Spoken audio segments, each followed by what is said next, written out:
Bom dia, povo de Deus, graça e paz.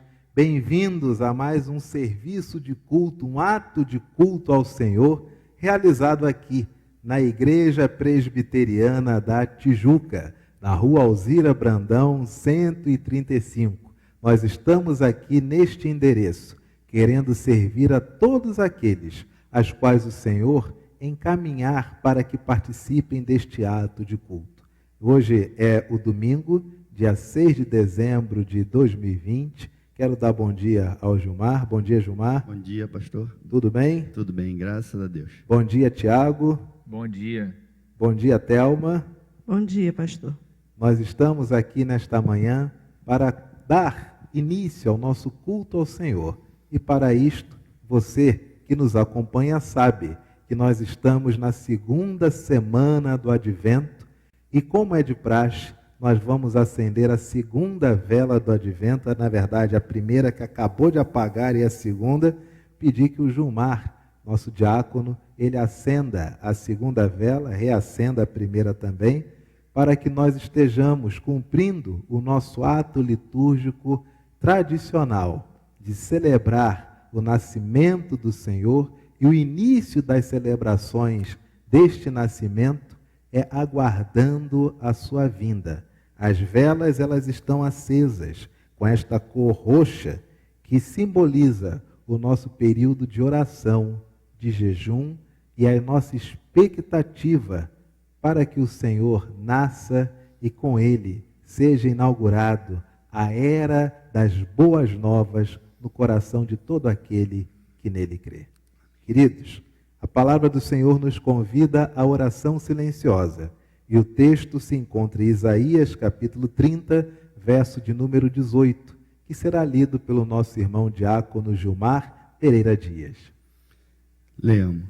No entanto, o Senhor continua esperando, porque Ele quer ser bondoso e ter compaixão de vocês, pois Ele é Deus que faz o que é direito. Felizes são aqueles que põem a sua esperança nele. Com a nossa esperança no Senhor, ouçamos o nosso prelúdio.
Ouvimos este prelúdio, que nos convida a adorar ao Senhor. O texto da adoração se encontra no livro do profeta Isaías, capítulo 40, versículos de 9 a 11. Isaías 40, de 9 a 11. Leitura será feita pelo nosso irmão diácono Gilmar. Leamos. Você, mensageiro de boas notícias para Jerusalém, suba um alto monte. Você, mensageiro de boas notícias para Sião, entregue a sua mensagem em voz alta, fale sem medo com as cidades de Judá e anuncie bem alto: o seu Deus está chegando. O Senhor Deus vem vindo cheio de força. Com seu braço poderoso, ele conseguiu a vitória. E ele traz consigo o povo que ele salvou. Todos. Como um pastor cuida do seu rebanho, assim o Senhor cuidará do seu povo. Ele juntará os carneirinhos e os carregará no colo, e guiará com carinho as ovelhas que estão amamentando. Cantemos com bastante alegria esse cântico indicado do nosso Inário Novo Cântico 231, o primeiro Natal. Cantemos.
Bondoso Deus, Pai amado, nós queremos te agradecer, Senhor, por essa manhã estar na sua casa, para que possamos ouvir a sua voz, cantar louvores ao seu magnífico nome, te adorar, Senhor, em todo o tempo, que possamos também, Senhor, ser mensageiro e falar bem alto das suas maravilhas.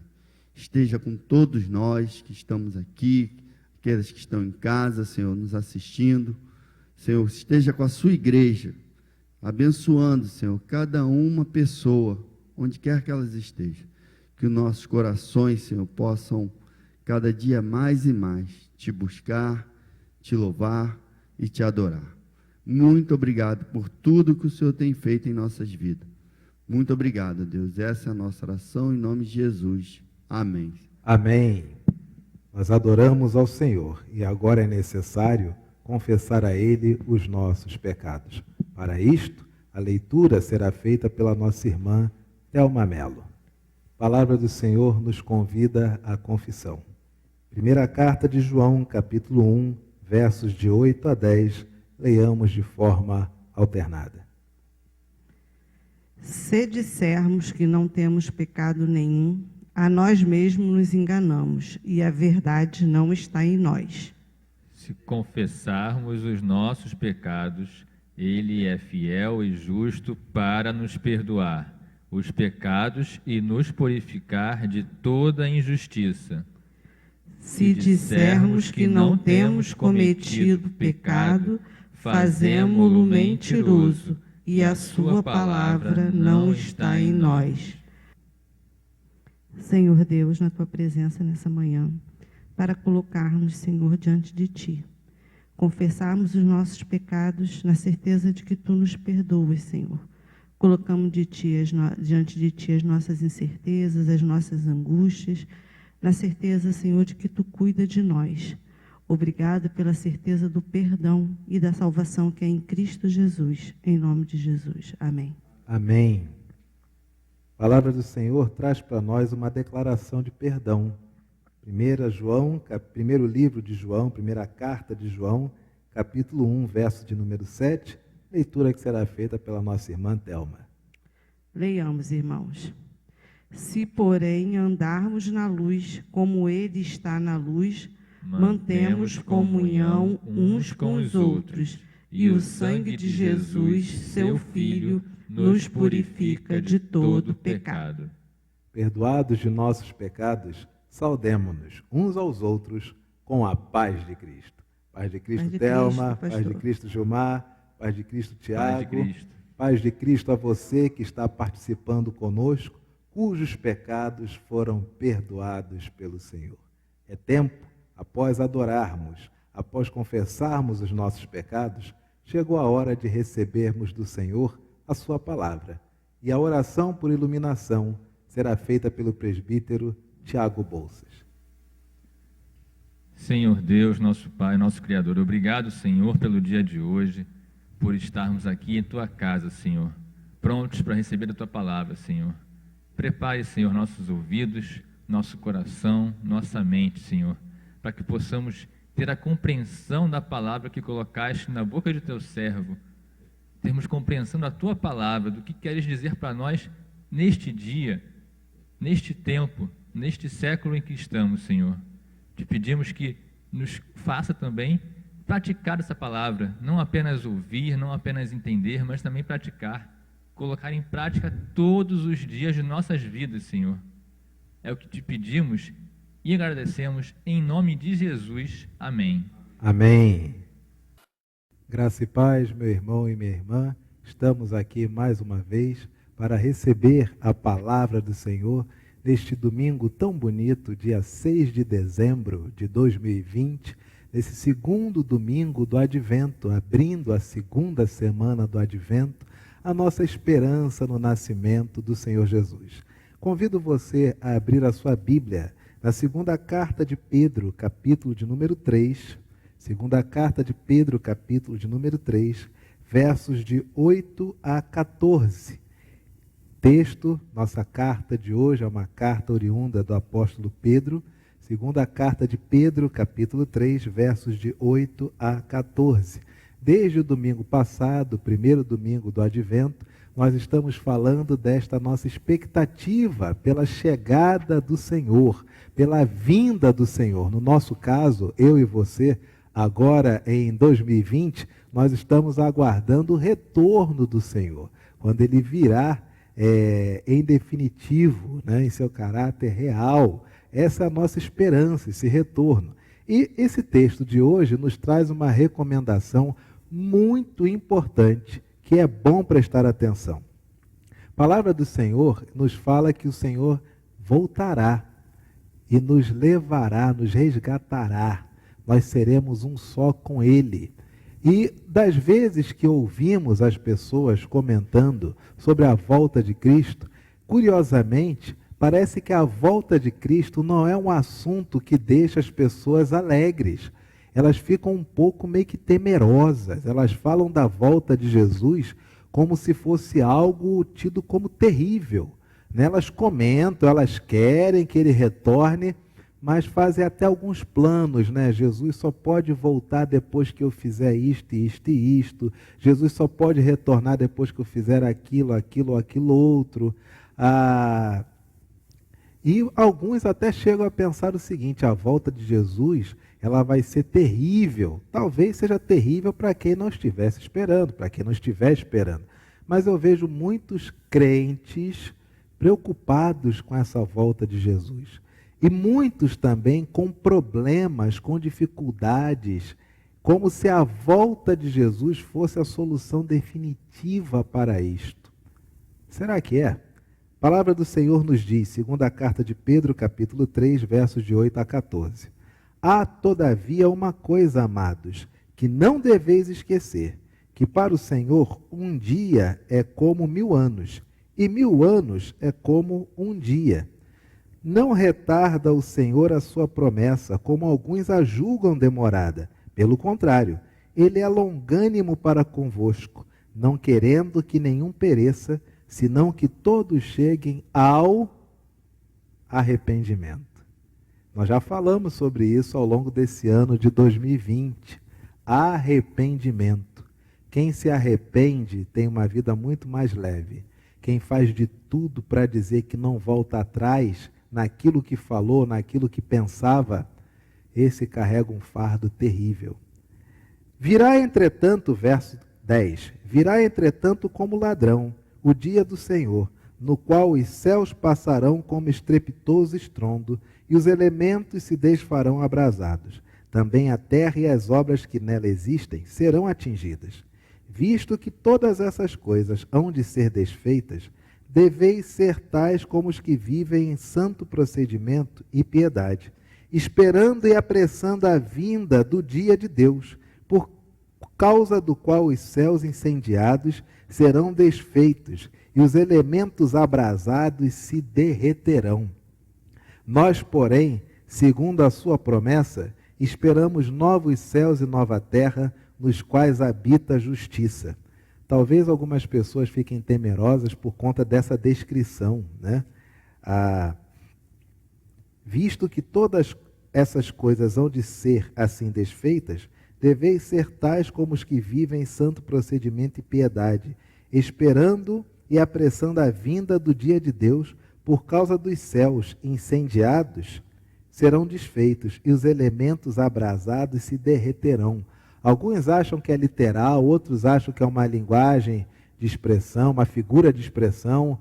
Não sei. Acho que interessante é que quando tem qualquer evento no céu, nós não vemos pessoas assustadas. Não, as pessoas até viajam para poder assistir do melhor local. Quer seja eclipse, quer seja passagem de cometa, quer seja um planeta que fica mais aparente de acordo com o momento, a trajetória,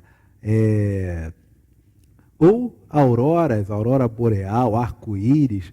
Imagina esse cenário, céu se desfazendo e elementos abrasados se derretendo. Um espetáculo visual maravilhoso, você não pode ter medo disso não. Isso é teu Pai Celeste promovendo um grande outdoor, um planet door, acerca da sua chegada, da vinda do Filho. Mas veja bem o verso de número 14.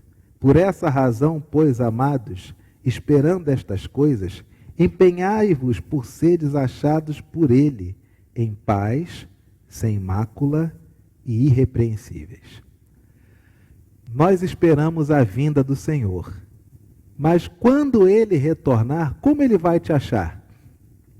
Muitos esperam, acham que serão achados ao contrário, vão se achar atemorizados, serão achados completamente manchados e serão achados totalmente censurados. A palavra do Senhor diz: enquanto ele não vier, quando ele vier, busque ser achado por ele em paz, sem mácula e irrepreensível. Em outras palavras, a volta de Cristo, ela não é o fim de todos os meus problemas. Não, é o contrário.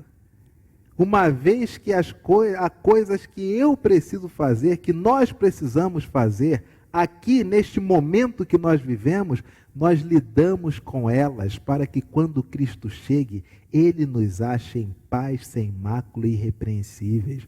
Por isso que ele o tempo todo exorta a vigilância. Ora, só quem está o tempo todo vigiando consegue manter-se íntegro na expectativa da volta de Cristo. A volta de Cristo não é a cura da sua depressão. A volta de Cristo não é a cura das suas dificuldades. A volta de Cristo não é o fim dos seus problemas. A volta de Cristo é a volta de Cristo. A nossa permanência com o Pai é a nossa permanência com o Pai. Mas enquanto ele não volta, a palavra do Senhor diz: busque, procure, que quando ele voltar, ele te ache em paz. Ora, mas a paz do Evangelho não é uma paz de fora para dentro. A definição de paz que nós vemos por aí, né, do termo paz, P-A-Z, o significado dele muitas vezes é ausência de conflito, é harmonia, mas nem sempre isso é possível. Em um mundo onde, de acordo com as características, o céu está se desfazendo, como é que as pessoas vão ter paz olhando para isso? Mas a paz do Evangelho é uma paz diferente. É uma paz de dentro para fora. Há coisas que eu não posso resolver. Então elas se encontram dentro de mim, dentro de ti, pacificadas. Porque elas não têm solução. Sem mácula e irrepreensíveis, sem mácula, sem sujeira, sem estar contaminado, sem estar misturado com qualquer outra que não seja a sua natureza. E eu uso uma figura de linguagem que eu acho que ela tem sido muito feliz na forma como eu quero comunicar, que é a seguinte: você é ovelha do Senhor Jesus. Você não é pitbull do Senhor Jesus, você não é preguiça do Senhor Jesus, você não é formiga do Senhor Jesus, você não não sei, qualquer tipo de animal, qualquer outra figura, né, de animal que simbolize alguma coisa no nosso imaginário popular. Você é ovelha. E às vezes as ovelhas, elas se achegam, mas elas esquecem que são ovelhas, às vezes elas acham que elas são pitbulls. Com uma ferocidade, uma raiva. E aí o Evangelho vai fazendo com que ela passe a se olhar no espelho e não veja um pitbull, ela veja uma ovelha. Mas aí passa o tempo, ela começa a andar com um monte de porcos. E aí quando você menos percebe, aquela ovelha está se achando um porco. E aí você vai tirar aquela ovelha do meio do lamaçal, até que ela vai começando no Evangelho a se olhar e ela se reconhece: não, eu sou ovelha. Aí passado um tempo, aquela ovelha começa a andar com os urubus, aí ela acha que é urubu também, ela está no meio da carniça. Em outras palavras, você é ovelha de Jesus. Tudo que passar disso não tem a ver contigo. Você foi criado à imagem e semelhança de Deus, você foi criado para ser igual a Deus.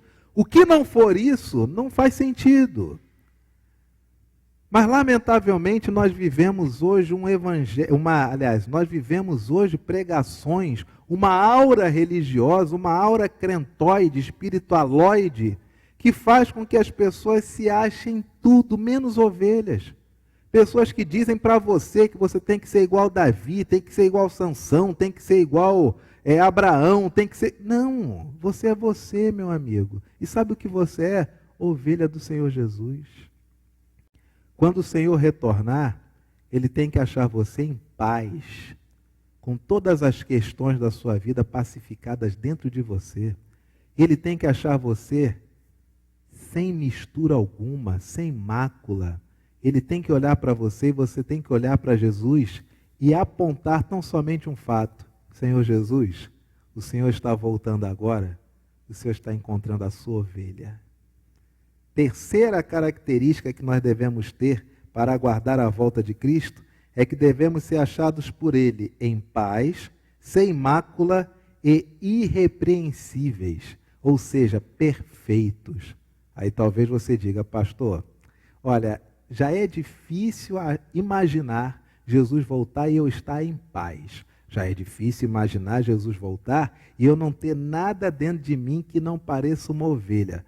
Agora o Senhor vai dizer que eu tenho que ser irrepreensível, ou seja, eu tenho que ser perfeito. Não sou eu que estou dizendo não. Quem está dizendo é o Evangelho. Pedro é quem diz que nós devemos ser achados por Ele irrepreensíveis.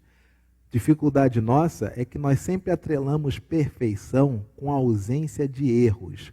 E perfeição no Evangelho não é ausência de erros. Abra a sua Bíblia, Mateus capítulo 5, 43 a 48.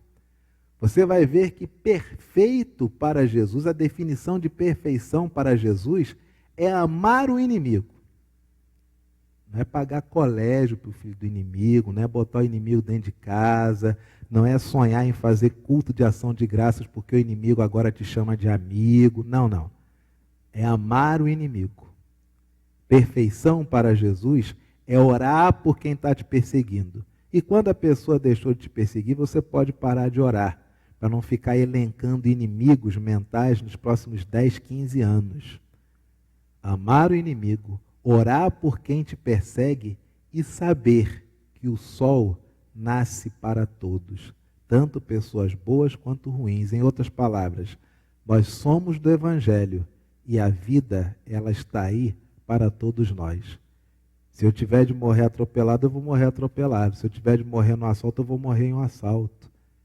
Infelizmente, isto faz parte da vida. Mas não é a vida que tira de dentro de mim e de ti o brilho do Evangelho. Ora, deixa a vida ser a vida. Nós queremos que Deus continue sendo Deus dentro de nós. É o Evangelho que te diz isso, que quando Ele retornar, Ele deve te achar em paz, sem mácula e irrepreensível. Em outras palavras, Ele deve encontrar a sua mente, o seu coração pacificados. Ele deve encontrar você com a plena convicção que você não se misturou com nada que não fosse do Evangelho. E Ele deve encontrar você com a plena convicção de que, de acordo com o Evangelho, você é perfeito. Essa é a nossa palavra nesta manhã. E eu quero orar com você.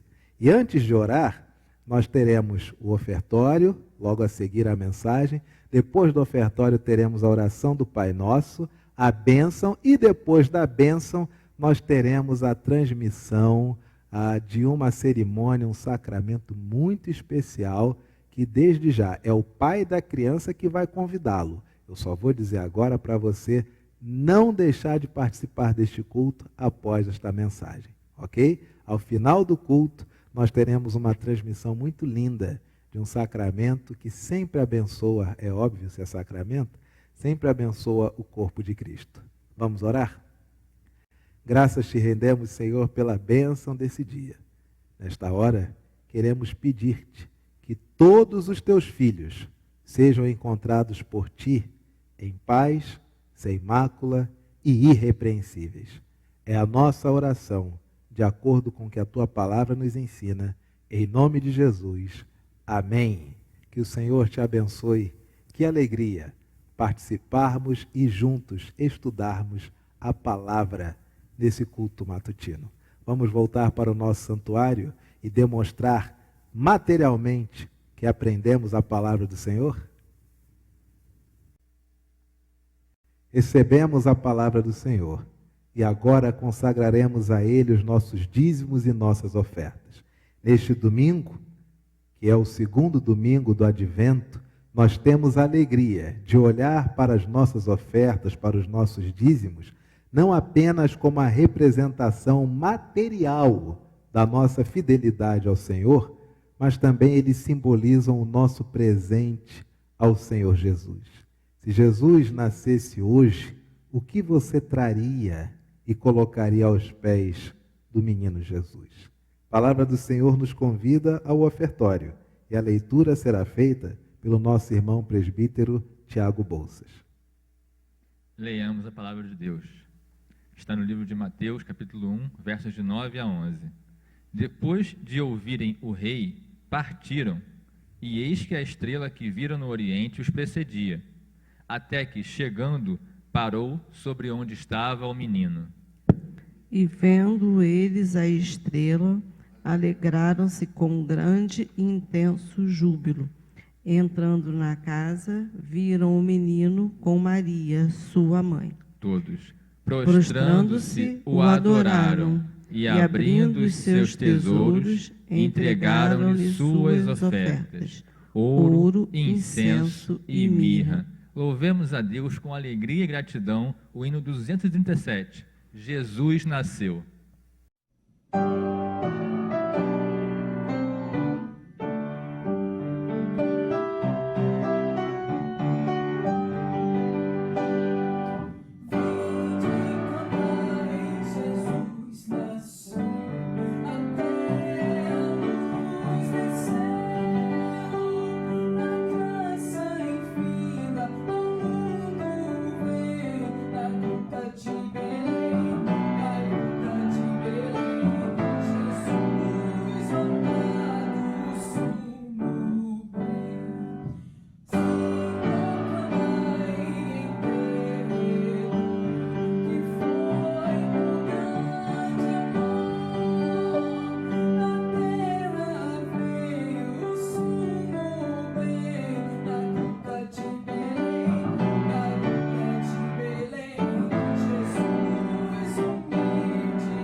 Jesus nasceu, e com este nascimento a nossa esperança no Senhor se confirma.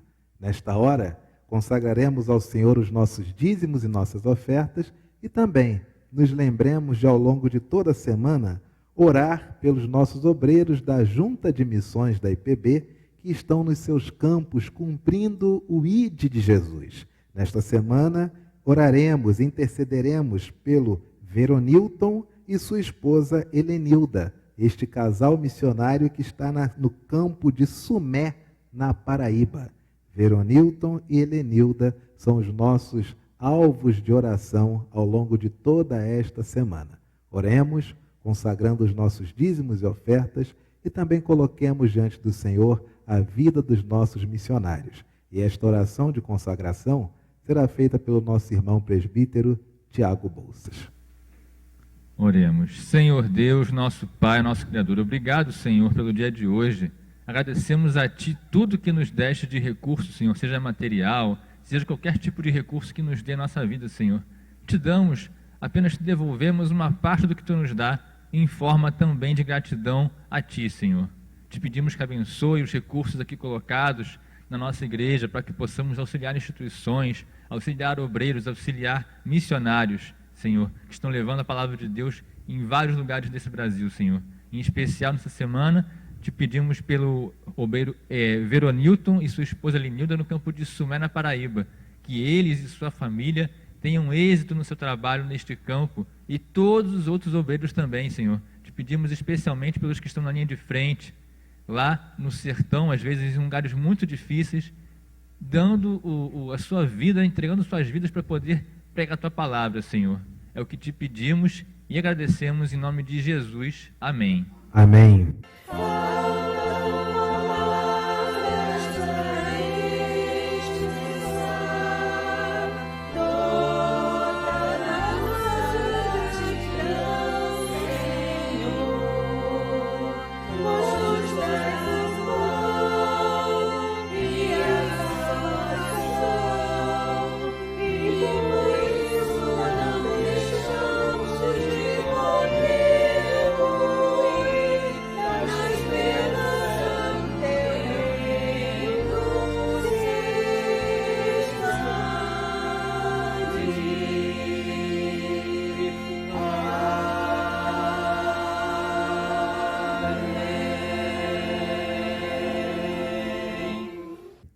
O Senhor Jesus nos ensinou a orar dizendo: Pai nosso que estás nos céus, santificado seja o teu nome.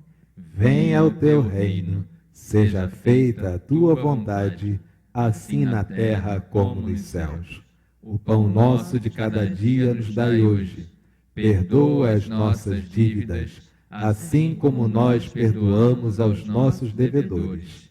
E não nos deixes cair em tentação, mas livra-nos do mal, pois teu é o reino, o poder e a glória para sempre. Amém. Meu querido irmão, minha querida irmã, que o Senhor te abençoe e te guarde. E que a graça do nosso Senhor e do nosso Salvador, o Senhor Jesus Cristo, e que o amor de Deus, o nosso Pai, e que a comunhão, que as consolações, que a alegria e que a paz que vem do Espírito Santo repouse sobre você, meu irmão e minha irmã, sobre a sua casa, sobre toda a sua família, sobre toda a nossa igreja, aonde você estiver, e sobre todo o povo de Deus, desde agora e para todo sempre.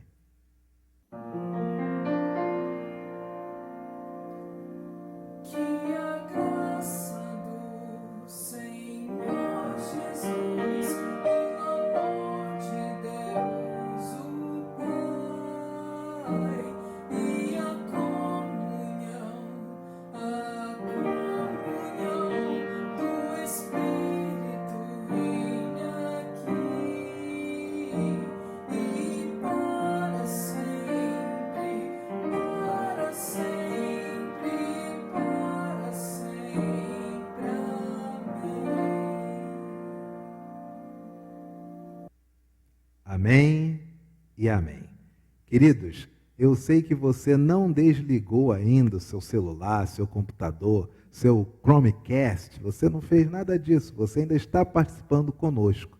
E agora nós temos uma alegria enorme de passar, de transmitir, de mostrar para vocês, mas eu não vou falar não, vou deixar que o pai da criança faça o convite. Presbítero Tiago, por gentileza.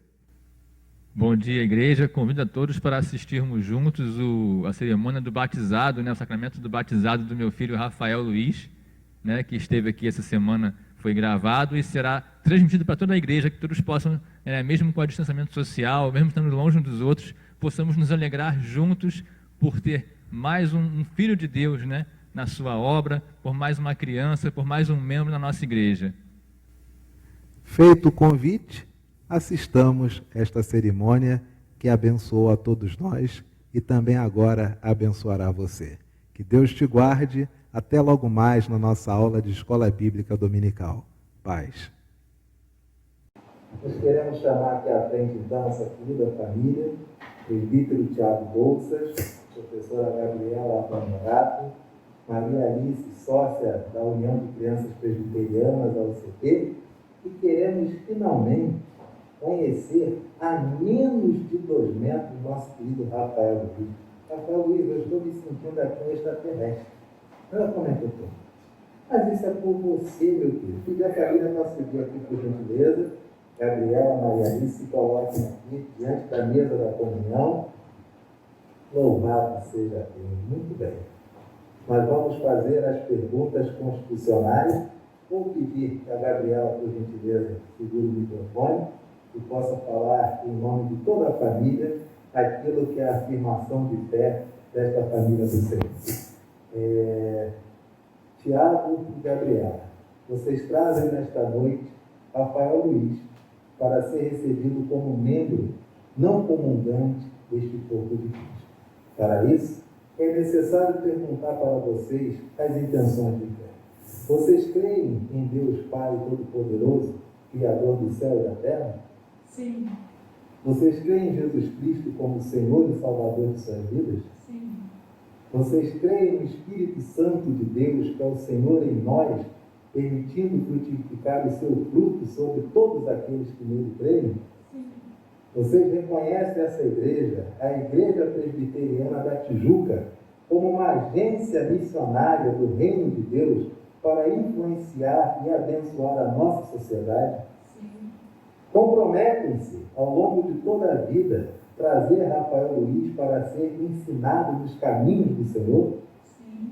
Louvado seja Deus. Igreja Presbiteriana da Tijuca, vocês reconhecem nesta família uma família herdeira da graça do Senhor que deseja nessa noite apresentar seu filho para o ato de batismo? Sim. A igreja se compromete a auxiliar a família naquilo que for necessário para a criação dos caminhos do Senhor, do bem e da sabedoria, do nosso querido Rafael Luiz? Sim. A igreja se compromete também, em caso de ausência dos pais, a suprir toda e qualquer necessidade de forma integral de Rafael Luiz, tal como já prometeu com Maria Alice? Sim. Louvado seja Deus. Na igreja presbiteriana, nós não temos padrinhos nem madrinhas. Por que na igreja reformada, na igreja protestante, não há padrinhos e madrinhas? Porque na igreja reformada, na igreja protestante, no caso de ausência dos pais, a igreja ela tem o dever de assumir integralmente a criança. Por isso que muitos orfanatos são e pertencem a igrejas protestantes. E aqui no Rio nós temos em Jacarepaguá um enorme, que é o IMPA, Instituto Presbiteriano Álvaro Reis, cuja existência se dá para cumprir esse objetivo. Em caso de ausência dos pais, óbvio, de acordo com a lei do Estado, a criança pertence à família. Mas se a família for ausente, a criança sabe que ela tem um amparo. Ela não tem apenas um padrinho e uma madrinha. No nosso caso, são 406 membros que farão de tudo para que esta criança se torne a melhor criança que ela pudesse tornar enquanto o Espírito do Senhor tocar. Esse é o compromisso de uma igreja protestante. É assim que cremos. E para a glória de Deus, é assim que somos. Peço que nos coloquemos de pé.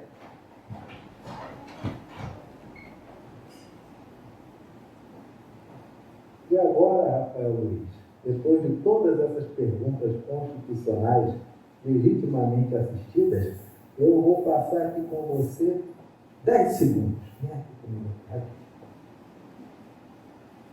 1, 2, 3, 4, 5, 6. Rafael Luiz, filho de Deus por adoção. Eu, ministro do Evangelho pela graça, te batizo em nome do Pai, do Filho e do Espírito Santo. Amém. Amém. Sabe o que é isso? Você está estranhando um colo que não é o do papai. São meses no contato com o papai e com a mamãe. Tiago, por gentileza, gostaria que você agora mostrasse para toda a igreja. Você parou agora, né? É a mesma pessoa que está na sua frente. No colo de pai separa também. O pastor Taigão está terrestre. Tiago, por gentileza, mostre para a igreja este novo membro da Igreja Presbiteriana da Tijuca, que não foge à regra, já começa protestando. E é isso mesmo. Tinha que ser diferente. Tinha que estar tudo como antigamente. É assim. Louvado seja Deus. Curvemos nossas cabeças, fechemos os nossos olhos, falemos com o Senhor.